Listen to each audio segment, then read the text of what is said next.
Em nome do Pai, e do Filho, e do Espírito Santo. Amém. Naquele tempo, Jesus tomou consigo Pedro, Tiago e João e os levou sozinhos a um lugar à parte, sobre uma alta montanha, e transfigurou-se diante deles.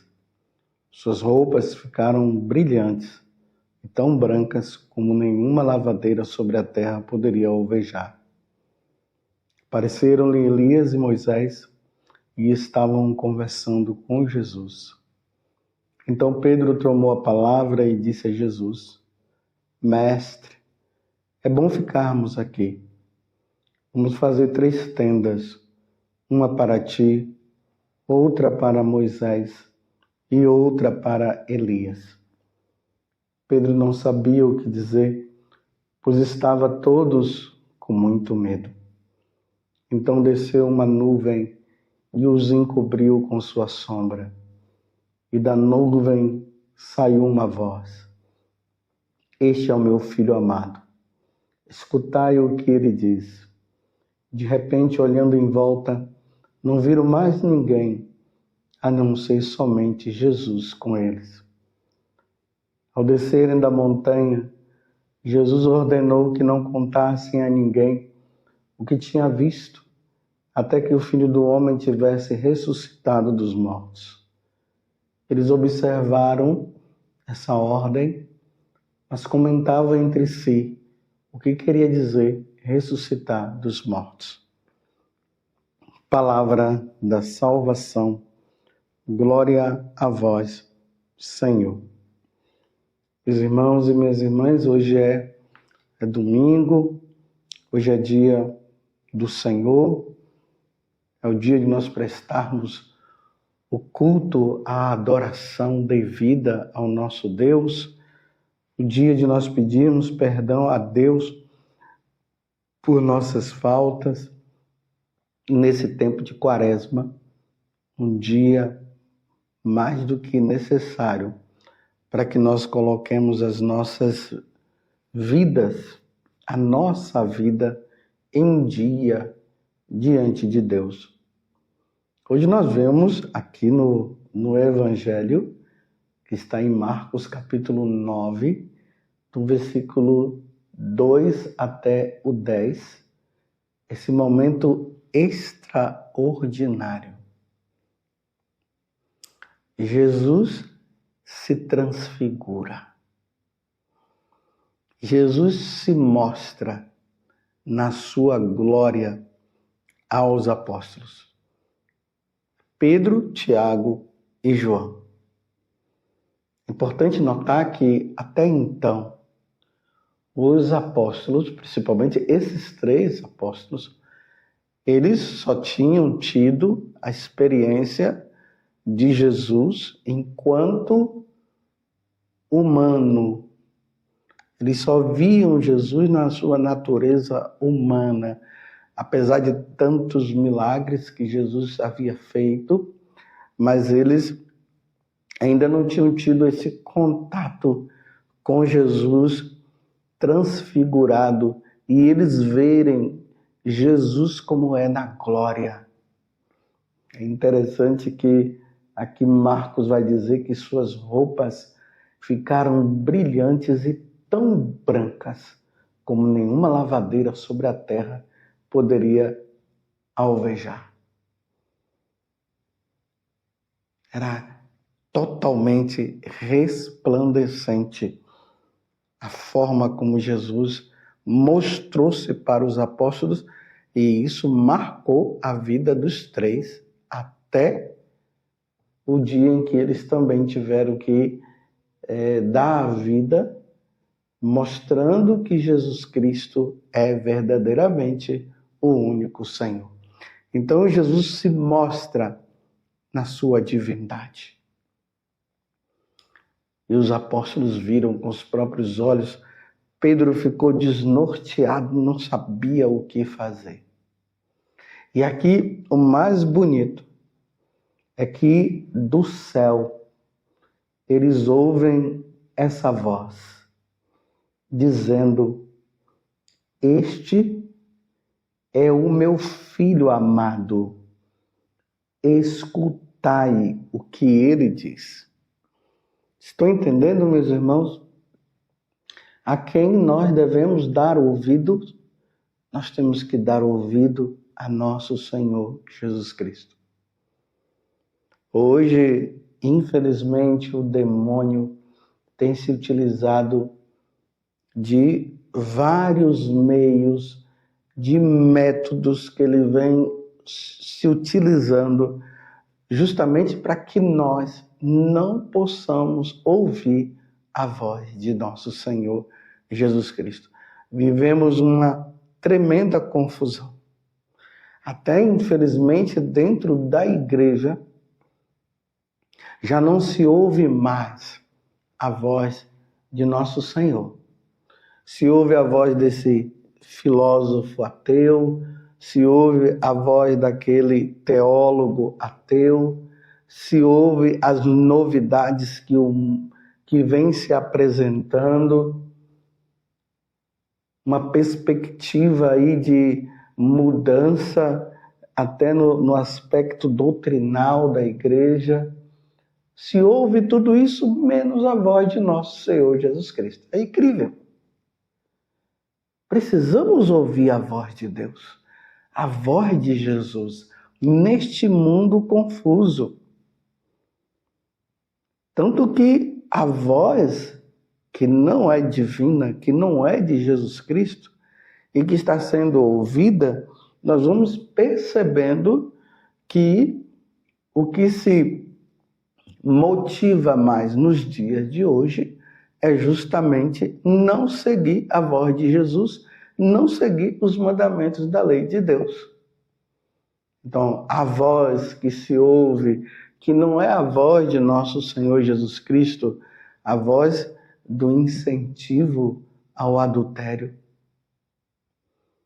a voz do incentivo a não viver a liturgia como ela deve ser vivida. Cada hora uma novidade na liturgia, uma invenção que esse padre faz, que aquele outro padre faz, e até bispos fazendo também, infelizmente, uma confusão tremenda dentro da igreja. Mas a voz de nosso Senhor não se ouve. E quando a voz de nosso Senhor, que deveria ser ouvida, ela acaba não sendo ouvida porque ela é abafada. A voz, aí, legalização do aborto, essas coisas que vai entrando de forma bem sutil. Essa voz, meus irmãos, que não é de Deus. A questão dos pares, homens com homens, de mulher com mulher. E a voz de nosso Senhor diz que não, isso não é permitido, e é essa voz que está, de uma certa forma, dominando, mas graças a Deus. Existem sacerdotes, bispos e leigos que estão ouvindo a voz de Deus, estão combatendo contra essa voz que não vem do céu, mas vem do próprio inferno.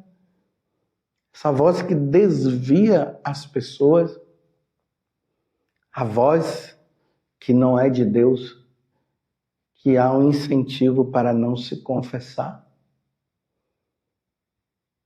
Essa é a voz que está aí.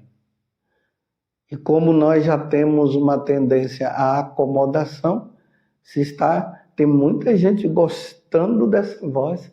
Não há necessidade de se confessar, não, porque todo mundo vai se salvar. Mas essa não é a voz de nosso Senhor Jesus Cristo, que o Pai está dizendo que é para nós ouvirmos. A voz que vem de Jesus é confessar os vossos pecados. E aí ele institui o sacramento da confissão. Essa voz que vem surgindo cada vez mais, que todo mundo pode receber a Eucaristia.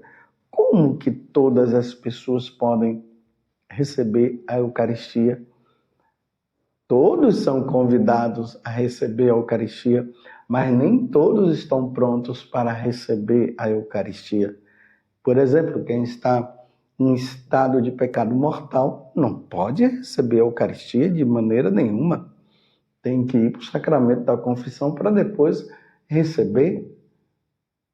E a voz que não vem do céu, mas vem de baixo, está dizendo não pode comungar, não tem problema.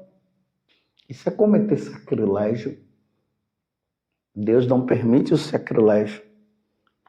E aí estão dizendo, né, a voz que não vem do céu, que diz, então quer dizer que a comunhão é só para alguns privilegiados. Olha, na verdade, sim. E é privilégio, sim. Receber a Eucaristia é um grande privilégio, mas só para as pessoas que estiverem em estado de graça. As pessoas que se propuseram a mudar de vida, a levar uma vida santa, segundo os ensinamentos de nosso Senhor. É verdade, isso não é para qualquer um, não. A comunhão, meus irmãos, eucarística, não é para qualquer um. Uma pessoa que não é batizada não pode comungar. Uma pessoa que está em estado de pecado mortal não pode comungar. Uma pessoa que não crê em Deus não pode comungar.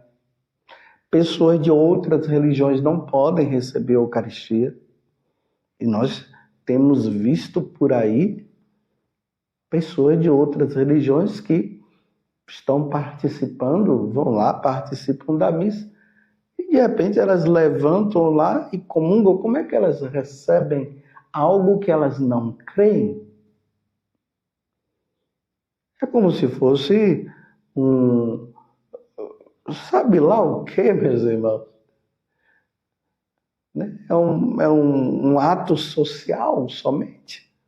Que a pessoa vai lá, está ali participando, aí levanta. Não, para comungar, para receber a Eucaristia, a pessoa tem que ter passado por uma catequese,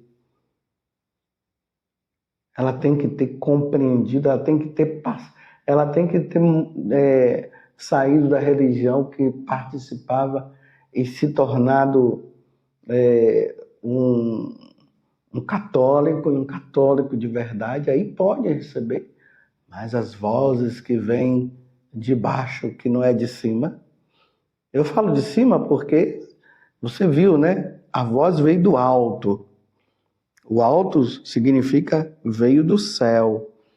Então essa voz que veio do alto disse: este é meu filho amado, escutai o que ele diz.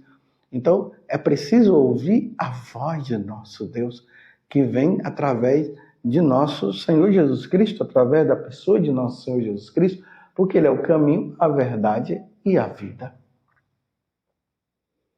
Há uma tremenda confusão, mas como nós não vamos nos deixar levar, então, pela voz do ladrão, pela voz daquele que causa confusão?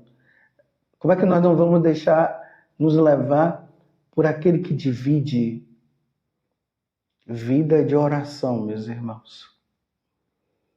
É na vida de oração que nós vamos ouvir a voz de Deus. É na leitura assídua da Sagrada Escritura. A meditação da palavra de Deus, ela é muito importante. E aqui eu quero dizer uma coisa. Não existe novidade no que Jesus falou.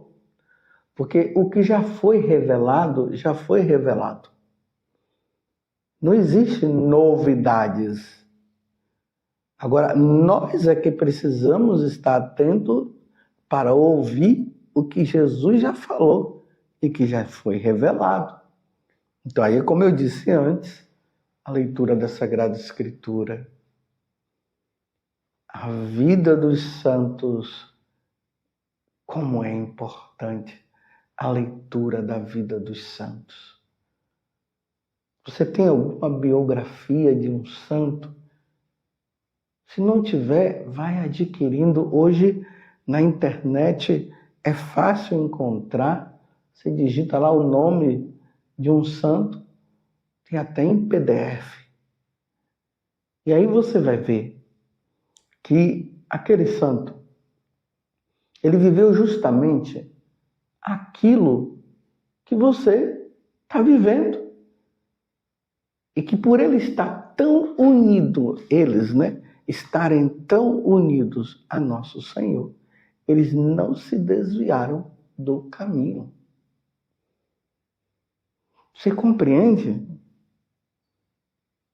a leitura do Catecismo da Igreja?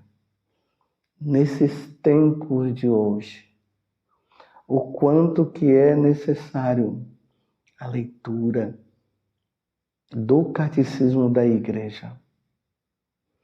Leiam o Catecismo. O Catecismo da Igreja está ali resumido toda a doutrina da Igreja Católica. E quando eu falo que está resumida a doutrina da Igreja Católica, ali está o ensinamento de nosso Senhor Jesus Cristo. Porque não pode separar um do outro. Está tudo ali. Primeira parte do Catecismo da Igreja, a profissão de fé. O símbolo dos apóstolos. Está tudo ali. O que os apóstolos creram, os que os apóstolos ensinaram. Aí vem a segunda parte do Catecismo da Igreja, os sacramentos, que são tão necessários para a nossa salvação. A importância do sacramento. A terceira parte, os mandamentos da lei de Deus que nós precisamos cumprir e que são necessários, porque quem não cumpre os mandamentos dificilmente se salvará. E aí a quarta parte, que é sobre a oração, baseada justamente na oração que o Senhor nos ensinou. Se nós tivermos isto consistente, de forma consistente na nossa vida, jamais a voz do ladrão, a voz do tentador vai estar acima da voz de Deus. Jamais isso acontecerá. Então, nesse tempo de Quaresma, que nós estamos vivendo passo a passo, o Senhor nos convida com toda a força, escutai. Escutai. É como lá no Antigo Testamento, no livro do Deuteronômio, no capítulo 6. Ouve, Israel. Ouve. Eu sou o único Senhor, eu sou o teu Deus. Ouve, é preciso ouvir. Seguir os mandamentos aí, ele vai falando. E é preciso inculcar, colocar isso no coração até dos filhos, dos netos. E desde pequeno, eles já precisarão ouvir a voz do Senhor. A voz do Senhor, seu Deus. Ouve, Israel. Vamos ouvir, meus irmãos, a voz do Senhor, nosso Deus. Porque, repito, o demônio está fazendo de tudo para ludibriar, para esconder e não permitir que nós ouçamos a voz do nosso Deus, para nós irmos atrás da voz dele, que é uma voz que confunde, que divide e que nos leva à perdição eterna. Este é meu filho bem amado. Ouçamos a voz do nosso Deus. Não tem como nós ficarmos querendo ouvir a voz de Deus nas falsas religiões. Não tem como, não tem cabimento. dizer que Deus está falando lá no... Não. Deus, ele fala claramente na Igreja Católica. É aqui que ele nos fala. Então, é aqui que nós devemos estar atentos. Que Nossa Senhora nos ajude a termos os ouvidos abertos. Éfeta, abre-te. Abertos para ouvir a voz de Deus que nos salva. Ó Virgem Santíssima, não permitais que eu viva e nem morra em pecado mortal. Em pecado mortal eu não hei de morrer, porque a Virgem Santíssima há de me valer. Valei-me, Virgem Santíssima. Louvado seja nosso Senhor Jesus Cristo, para sempre seja louvado, e a sua mãe, Maria Santíssima.